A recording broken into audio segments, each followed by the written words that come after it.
please hear this, connected to, look to Abraham, verse 3, for the Lord will comfort Zion. He will comfort all her waste places. He will make her wilderness like Eden, and her desert like the garden of the Lord. Joy and gladness will be found in it, thanksgiving and the voice of melody. I'll stop there for a minute, but I want to make this point. If you keep reading and you go down a little further, and it's also in Revelations and it's in different places of the Bible where it says, and they shall go forth with joy and gladness on their forehead.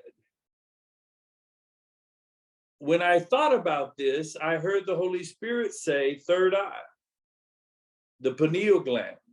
So why will they be able, what will it look like when they go forth with joy and gladness? Is it written joy and gladness on their forehead? No.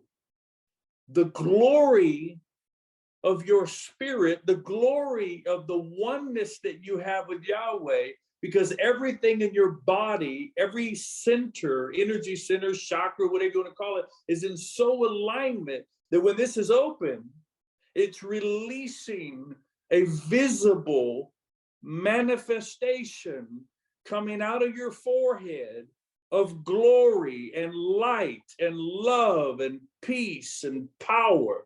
Joy and gladness will be on their foreheads. That will be impossible to not see with your eyes. So connected to Abraham, look to Abraham, who your father, look to Sarah, who bore you, is Zion, the city of the living God that we are, being comforted.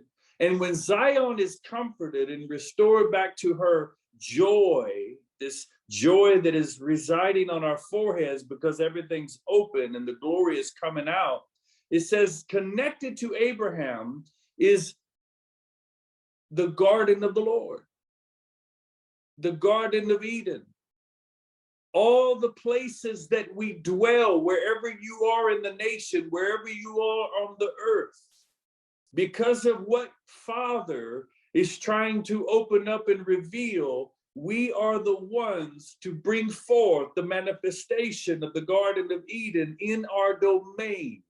So it may look like a wasteland, it may look like a wilderness, there's a lot of waste places in the earth, but when we reside there, when we expand that zone, that the sphere of our influence, our spirit man, when we expand out, everything that covers begins to take on the image and the nature of the Garden of Eden, of the garden of the Lord.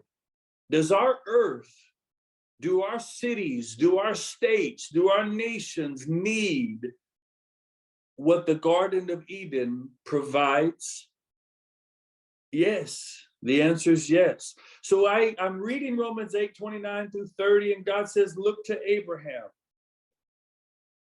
Look to Abraham. So let's go back there for a minute in Genesis chapter 12. Genesis chapter 12, verse 1 and 2, or 1 through, I think 5, 1 through 3. And so let's look at this for a minute. And like I said, this is fresh. This is something that Father is stretching. We've all read this many, many, many times. We've all heard so many things on it. But we are who we are right now by the grace of God. I am that I am. I am that I am by the grace of God. And from that perspective, we're trying to see what Father is trying to do.